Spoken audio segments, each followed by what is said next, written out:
Guys, my old battery is installed way back April 9, 2022, and we have battery 1 and 2. I'm going to measure it now. Battery 1 having, you see, I have here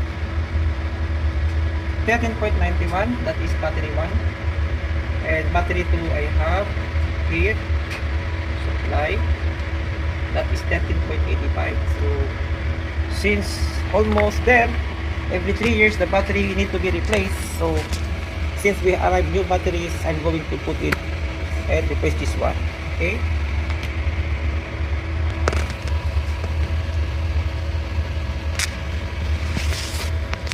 guys, this is the wiring diagram for my isolated power supply, UPS A and B for 7-cylinder ME engine. And this UPS power supply unit have their own battery, charger, power supply, have circuit breakers also, and alarm monitoring. Then this has a following circuit breaker with 16 amperes, and it supplies our engine, CCU. We take a look on it. Here we have the F1 and F2. So F1 is supplying my 24 volt DC power supply going to my T4 input, and this T4 input charging the battery. Then the output, the battery also connected on the T4, then it give the power from T4 to my load. Power supply filter, this is one. Also we have here fuse 2 directly connected on the power supply 1.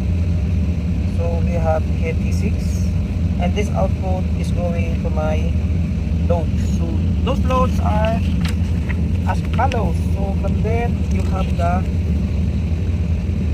instrument, and from here you have the UPS, and those loads connected on the UPS A and B are this one. No?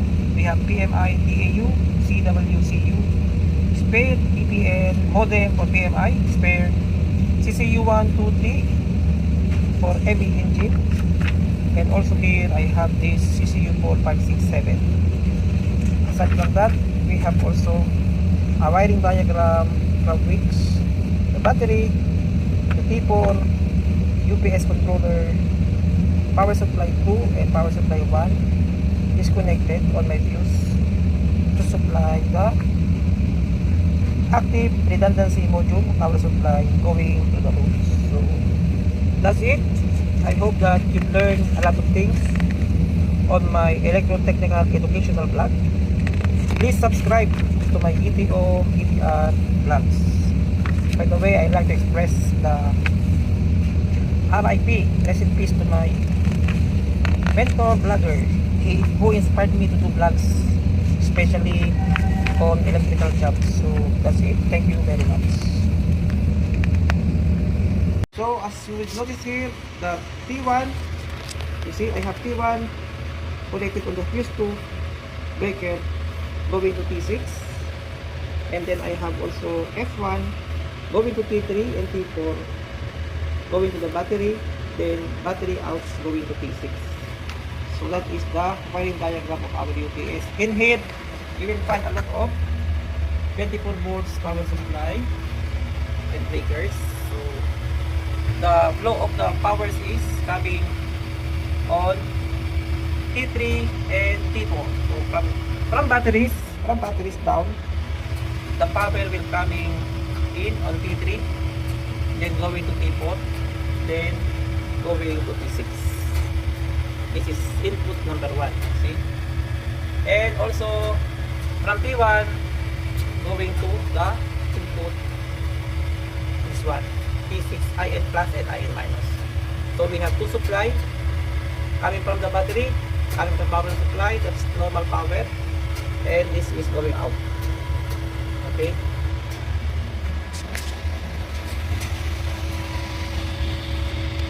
The wiring of my T4. So on the T4 I have this T out minus, T out minus, plus and minus. I have also TE.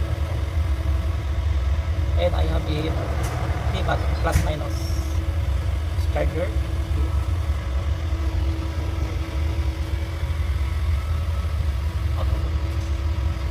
AC in.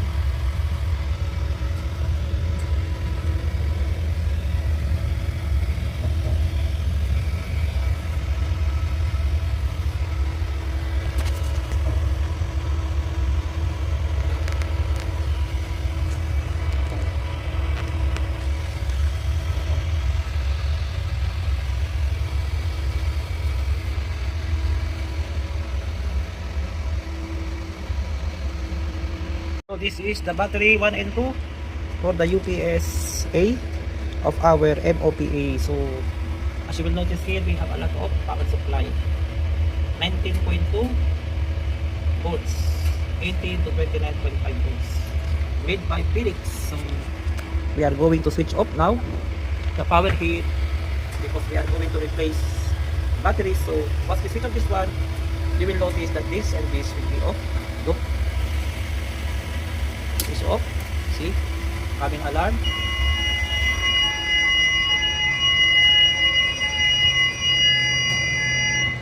So the alarm here is UPS but mode power fail. Okay. We already removed the pole wire, the positive, the negative, the positive and negative. Then I just remove the screw holder on both sides. We can now remove this and remove the battery. So this is the old battery and that is the new battery. It has different terminal. We will look other way how to fix this because this it has different terminal. So we are going to do something to fix it. So this is the new batteries I have. As you will notice here, when you install new battery, you must need to check the voltage. It has meron siyang 12 volts, 40 ampere hour. HSB, rechargeable battery. Kapalitan natin sa kaibigan. Sa UPS natin, yung UPS natin. Meron siyang 24 volt, 38 ampere hour. Kaya isi-series yung dalawang battery para maging 24 volts. 12 volts, 12 volts. Oh, yan mga kaibigan. Shout out kay Renan ng Butuan City. Shout out to my vlogs. So guys, i-off natin yung power. F1. Tingnan nyo ha. F1. Okay, nag-red. No? Alarm. Yun. MEUPSB bat mode alarm. Okay. Yan yung alarm natin. Pero yung ilaw natin, MOPA, monitor MOPB, may power pa rin yan. Kasi, syempre, no, dalawa ang supply natin. Galing sa normal power, at saka galing sa battery power. So, ilok ko to, no? Susukado natin dito, yung walang voltahe. And we have to remove these two fuses. So, to isolate the battery, this one fuse and another fuse, this one. Once you remove, the battery is isolated. Alarm coming. UPS controller alarm. Yun. See? No problem.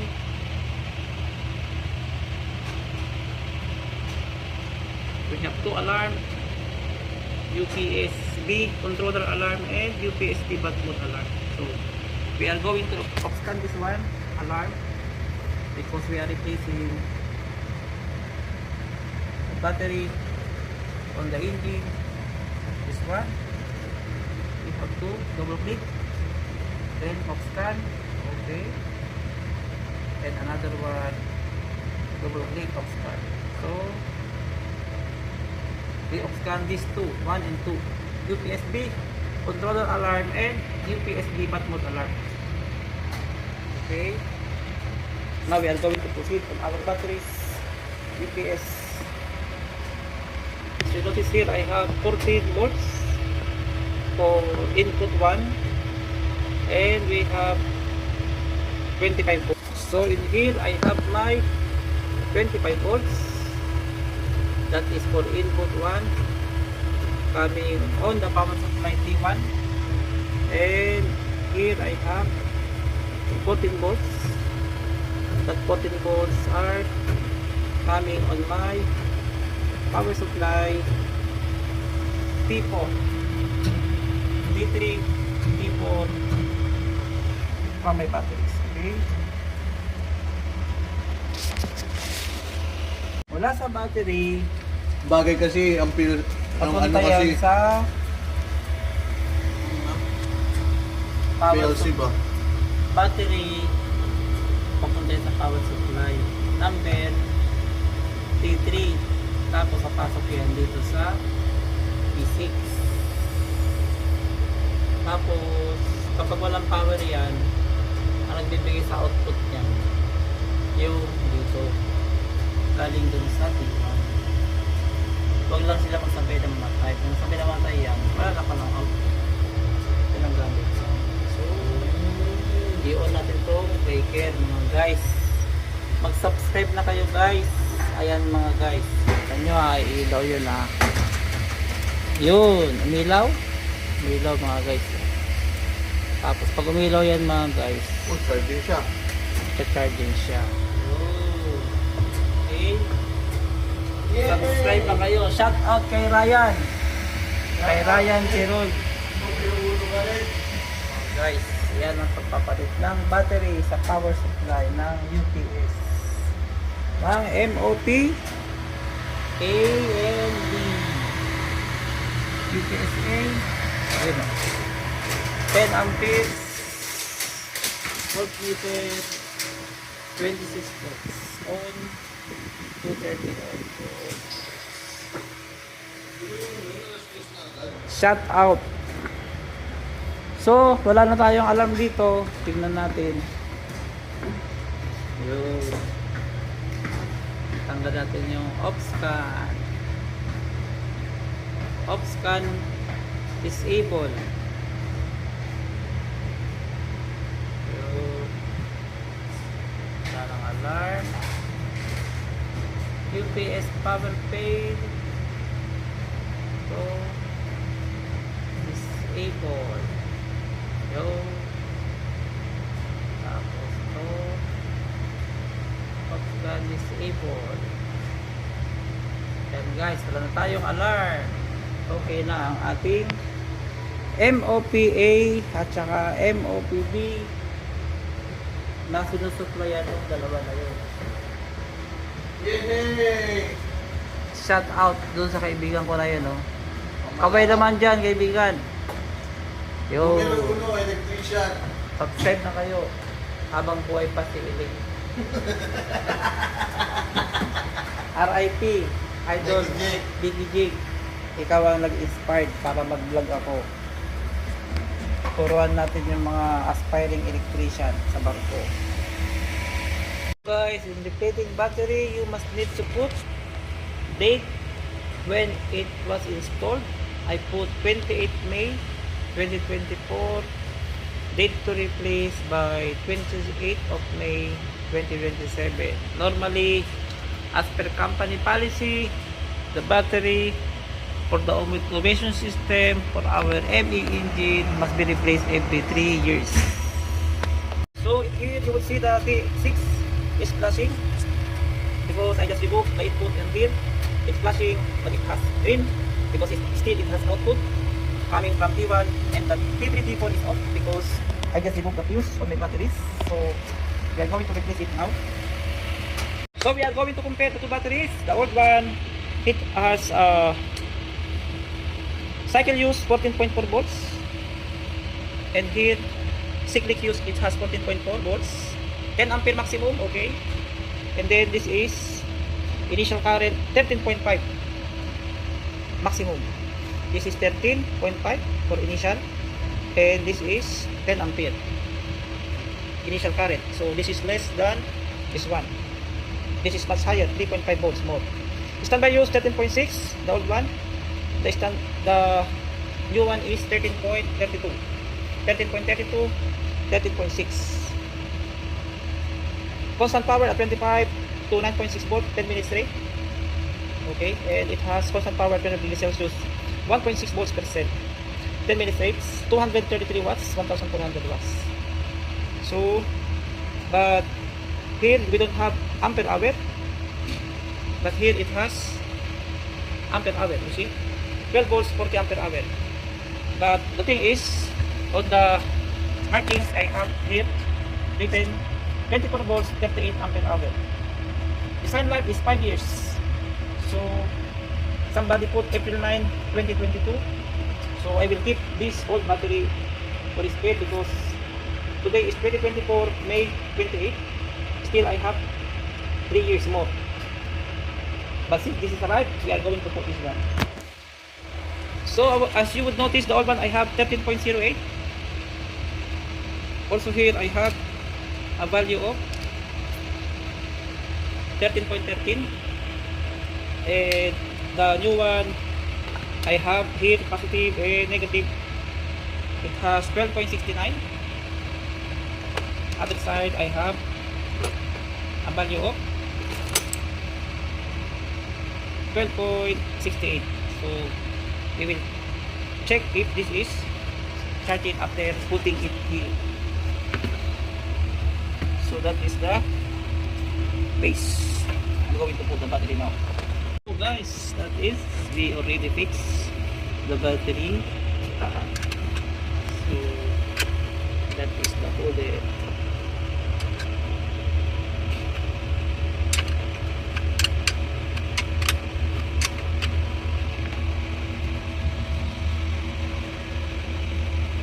So we can put this side of pieces. We put here. Let's not this part. We can put the fuse here. Here. My fuse is plugged in. And the fuse is plugged in. 25 ampere fuse. Ayan natin. Yun. 25 ampere. Yun lang spark. Yan. So, okay na. Fix. Bang, battery. Ito natin yun. Ilaw dalawa. Wala na yung alarm.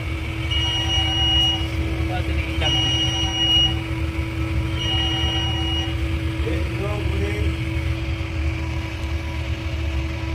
Ayun. 12.5 kanina yan. Ngayon, nung nilagay na natin siya online, 13.10 volts na siya. Nagta-charge siya.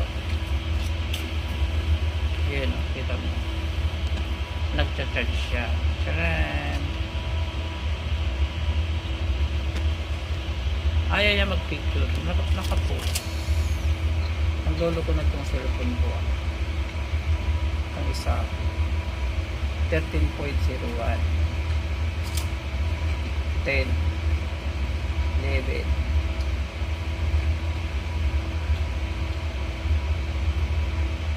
yun, naging 13.12 na. Charging siya mga guys. So titigil yung charging niya kapag na-meet na niya yung 13.6 volts. Yun. Kita nyo dito may 13.32 tsaka 14.4 13.32 yan, full charge na yan. 13.3 ganda nito oh. Oh, gawan tayo ng solar power sa bahay. Ito 25.93 volts.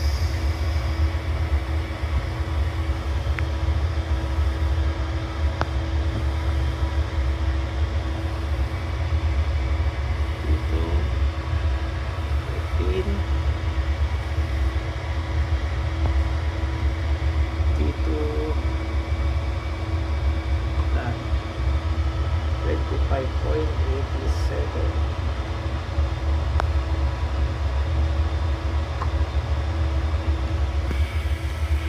my UPS-B. As you have seen, power supply T1, T3, T4 charger with orange color light here. So 24 DC input 1 and 2. So I'm going to check the battery now. After 2 hours, our battery one having a voltage of 13.57, 13.76, 74, 72 now. Battery number 2, I have 14 volts, okay, 13.99, post-volt full charge.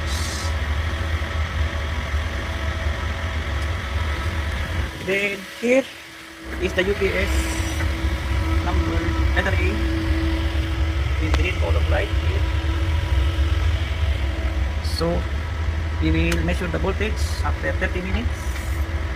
Here I have 13.32 and here I have 13.32 also. So they are equal. We will wait until it's full charge. The difference in full color bin is 13.32 volts, and here I have orange color.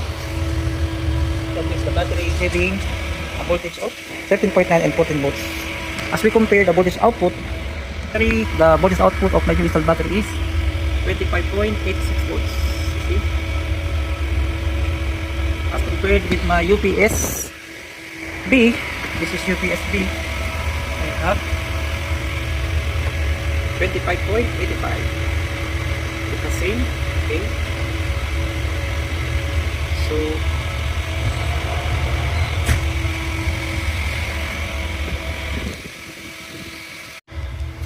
$25.98.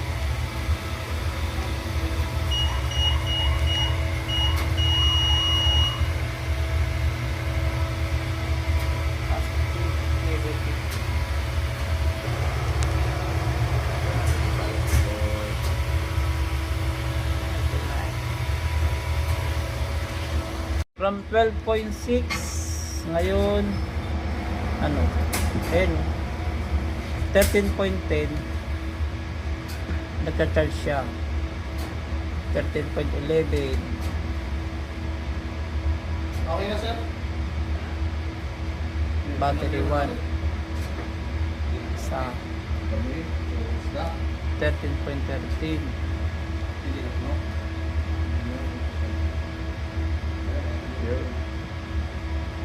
magcha-charge siya hanggang 13 point Wala. Puro bilas ah. 32. So nakalagay doon 13.32.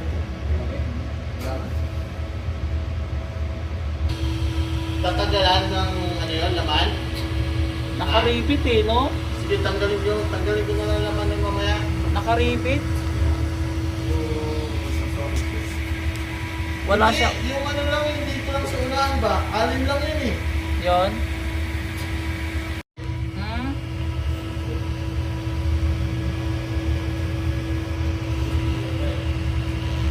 Ayun, nagpa-charge na yung battery. Charge na yung battery. Running alarm. Yun guys. So, battery natin. UPS. Disable. Tapos, controller alarm. Power supply yan sa UPS? Ah. Ayos na. Sa MOP B. Sinusuplayan dyan ng isa eh. Yun ang kabila. Alright. Replace batteries UPS B for MOP B.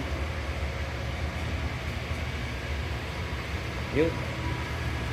Bakit na. Yun namang age. Full charge na ang ating battery. Un-stop na siya mag-charge. Tapos, ito naka-orange. Okay.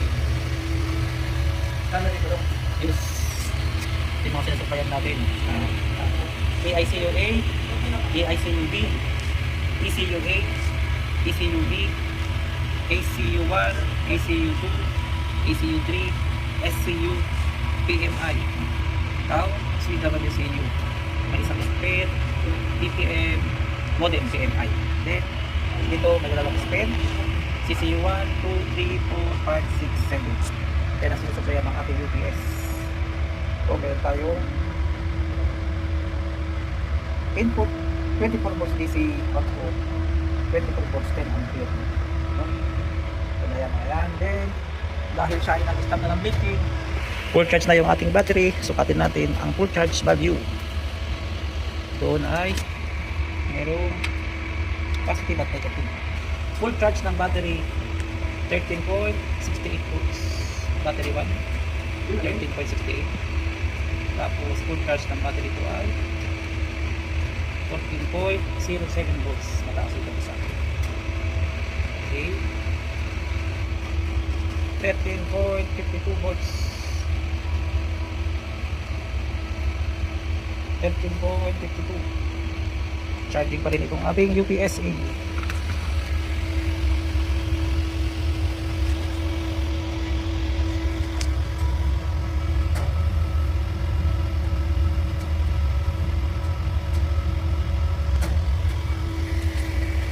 Yan guys, ang aking kaibigan, napakasipag, namimentura dito sa forward. Ayan o, kita yung pintura niya. Yan ang pintura niya. Quick dry. Yan. Nandito kami ngayon sa car ship. Yun.